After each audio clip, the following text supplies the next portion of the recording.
Faltam menos de 3 meses para o Enem, Exame Nacional do Ensino Médio, que é uma das maiores avaliações do mundo em número de participantes.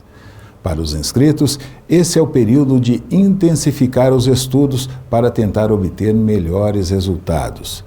Mas como garantir melhor preparação e o que esperar das provas em 2023? Veja algumas dicas na matéria.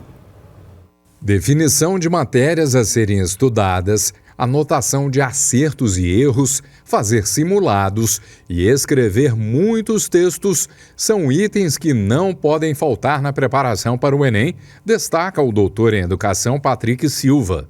Os alunos eles esperam muito por esse momento, né? Então essa ansiedade muitas vezes que é alimentada acaba influenciando um pouco nessa preparação. Então, no primeiro momento, a gente busca tranquilizar os estudantes no sentido de se preparar para o Enem. Que tipo de dica a gente deixa, né, para tranquilizar os estudantes em relação, né, a esse controle da ansiedade? A partir do fato de que o aluno ele tem o hábito de semanalmente voltar, né, naqueles exames, naquelas provas dos anos anteriores que estão disponíveis lá no site do INEP e começa, né, a estudar esses exames anteriores e a perceber que questões muito extensas, que exigem leitura, que exigem muita interpretação, mas existe um padrão na prova, né, no Exame Nacional do Ensino Médio. E a partir do momento que o aluno ele compreende esse padrão, ele consegue se preparar em cima de todas as questões, independente das áreas do conhecimento. A redação ela também segue um padrão, pelo fato de que a correção da redação do Enem ela é baseada em 5 fatores. E dentre esses 5 fatores, 3 estão relacionados diretamente com a estrutura da redação. Então o que a gente geralmente deixa de dica para os nossos alunos? Que ele tenha o hábito de praticar, né, a produção de texto, a produção dessa redação pelo menos uma vez por semana. Para ele entender esse padrão, principalmente ganhar em repertório. Visto que, né, a principal dúvida dos estudantes, né, o que eles mais ficam ansiosos é sobre o tema. E geralmente os temas que são abordados a cada ano na redação do Enem são temas muito aleatórios.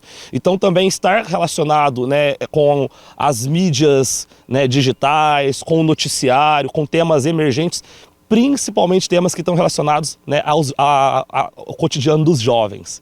Então o Enem também ele ataca nesse sentido das mídias, né, de problemas sociais e também relacionado aos jovens. Então o aluno está atento a essas situações, né, a esses temas emergentes também é muito importante nessa preparação da redação para o Enem. Planejamento dos períodos de estudo, sobretudo com definição de todas as tarefas, é ação primordial, ressalta a doutor Patrick. A gente orienta os nossos alunos aqui que estão começando nesse processo, né, da produção do texto, de se preparar para a redação do Enem, de pelo menos uma vez por semana.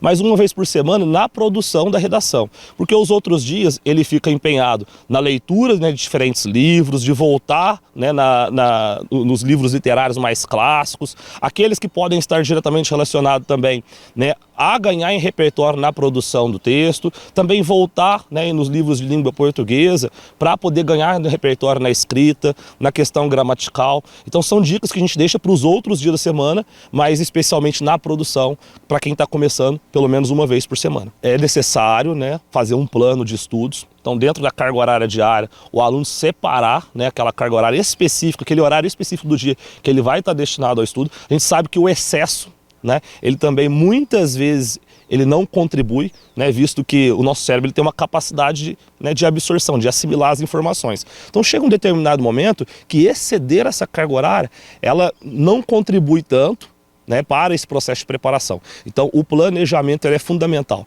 inclusive em separar nesse planejamento o estudo das diferentes áreas.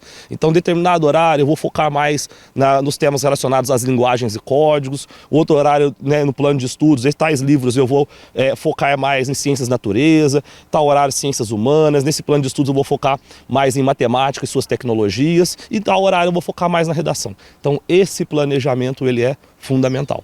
Momentos reservados às atividades físicas e também ao ócio são importantes, destaca doutor Patrick. Isso a gente tem inclusive relatos e pautados, né, em artigos científicos, né, na ciência, visto que a prática de atividade física ela tem diretamente relacionada, né, com a enfatização de neurotransmissores, né, como serotonina, né, dopamina e entre outros, que geram essa sensação de bem-estar e permite com que os alunos, né, tenham um dispêndio né, desse estresse, né? A gente percebe muito com os nossos estudantes que, Patrick, eu tenho que parar pelo menos 30 minutos do meu dia para fazer uma atividade física, para eu conseguir voltar e conseguir, né, me concentrar naquela atividade, na minha rotina de estudos. Então isso a gente percebe nos relatos, mas a ciência já tem mostrado isso também. As provas do Enem serão aplicadas nos dias 5 e 12 de novembro deste ano. A aprovação no exame habilita o participante a concorrer a vagas em cursos superiores de instituições públicas federais, bolsas integrais e parciais em instituições privadas e ainda o acesso a financiamentos através do FIES.